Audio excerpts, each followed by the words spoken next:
The answer for this question is not 0. Don't take 5 square minus 5 square equal to 0, then divide by 5 and end up getting answer equal to 0. This is not okay. Welcome, and let us do it step by step. This question follow order of operation and the exponents take the first priority.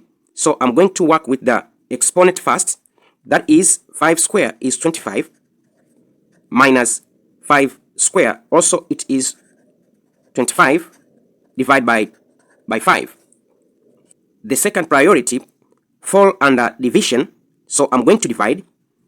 That is 25, take away 25, divided by 5, we are going to get 5. Then 25, take away 5, we get the answer equal to 20. This is the correct answer.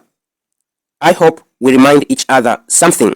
For more video on order of operation, you can check my playlist over here. Thank you very much for listening. Don't forget to subscribe, share, and comment to this video. See you next time. Bye.